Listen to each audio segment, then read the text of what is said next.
Energy for introverts. Well, I have personally struggled with this question all my life. Being an introvert, we don't like to speak that much, and speaking is considered a form of energy. Now, how do I deal with it? Because I'm an introvert and I'm married to a person who's as extrovert as Kapil. He loves to speak. And for me, I speak only when needed. And over the years, I have realized that while he gets charged with other people, while he gets to the best of his energy, while he is with people, I get charged with myself. So I need that me time at regular intervals to get back in my best form from with other people. It's not that I don't like people. Introverts love people. Trust me, they love to be with people, but they do not have all the patience to go on and on with the outside world unless they take out time with themselves, unless they plug into that me time.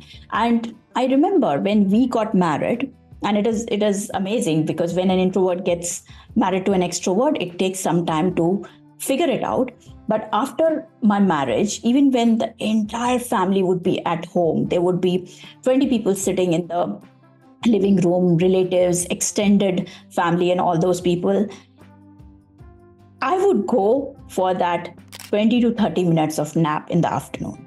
And Kapil will come and he would say, "Everybody's sitting outside. What are you doing here?" And I just didn't know what to answer. But I knew that I needed it. And today, when I reflect back, I know in those 20-30 minutes, I was plugging into that me time. I was being silent. I was having that reflection. I was having that conversation with myself. So if you're an introvert, don't go miser on that. You need to have that me time.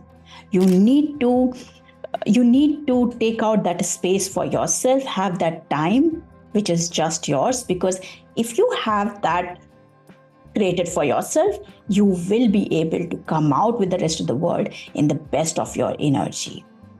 Now, another advice that I would like to give to introverts to bring out their best energy is to claim your space in your environment, whatever it is, whether it is work settings, whether it is a team lunch, whether it is out on a picnic or your personal settings. You need to claim that space. There's a space for everyone in that environment, including a space for you. What happens is, more often than not, we tighten ourselves. We go into that environment because we have to. We interact minimum. We don't look here and there. We speak minimum. And tight, just like that, we come back to our personal space, feeling relieved. I can say that because it used to be a torture for me to go into that wider environment. Every time, all that I was waiting for was for that particular, whatever was going on to finish so that I can go into my happy place. Only if we can loosen ourselves. Only if we can allow ourselves to ease into that environment. And it involves little things. It doesn't require you to constantly speak. No, that's not required because that's not what you are best at. If only you can move around in the room, if you can touch things, if you can lift things, if you can fill yourself a glass of water, if you can have coffee, if you can have an extra spoon of sugar in that, or you can make coffee for somebody else, if you can pass smiles, if you can say hello to a few people, that itself will create an energy inside you, and that energy will be shown. You'll come across as somebody who is warm, somebody who is pleasant, somebody who's an active listener, somebody who's 100% present. You'll start giving those vibes, and that energy will rub onto the people. And trust me, time and tested, I've seen the difference in the rooms that I carry myself to now, the energy that I create despite not speaking constantly. Doing is not my thing, but somehow I give energy with my body, with my warmth, with my smile, with my eyes, and you too can do that. Claim your space. The third piece of advice that I can give you as an introvert is not to compare yourselves with others at all. Not at all. With extroverts especially, because it's a lost battle. I fought it for years, but no amount of blaming, victimization, saying that you don't give me space, anger, none of it gave me what I wanted. Only when you make peace with your uniqueness, only when you know who you are, you carry power in your words, even with that minimum words that you speak up. So speak up when needed. You do not have to constantly chatter. You do not have to speak. It's not you. Know yourself and carry yourself with elegance. With those minimum words, also, you will be able to create an impact and people will look up to you. The fourth piece of advice that I would give to introverts is to figure out the activities that you love, that you are passionate about, the activities that enable you to connect with yourself, because that is what your craving is. If you get that right, everything else will get sorted. So I remember this client, a new client that I started working with.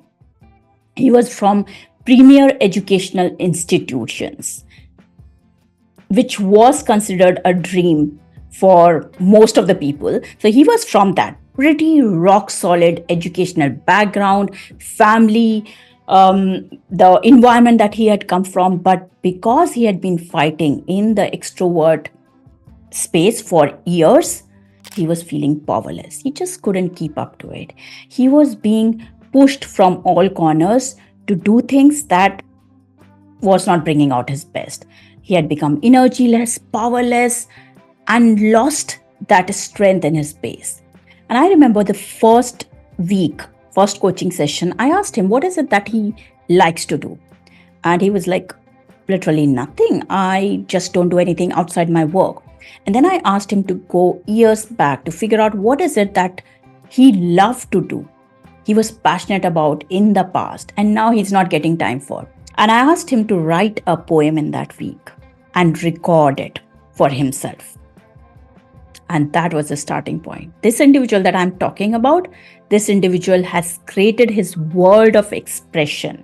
He was able to tap into this reservoir that he was holding inside him because he actually started indulging himself in that activity. And that took him to places. Over the next 3 years, he became an eminent member in the society, in the community. He created a brand for himself, his visible brand, where people know that he's walking powerful steps. The entire game changed because he understood what is it that he needed to spend time on. And the last advice, look, you do not have to be everywhere at all the time. One sentence which has given me that space for myself. I know I don't have to be everywhere. I know I don't want to be everywhere. Pick your activities, pick your go-to places, choose your tribe, and choose your boundaries and stick to it. You'll be absolutely happy as a person, and the energy that you will carry whenever you go out in the world, people will talk about it. People would want to be part of it. I promise you that.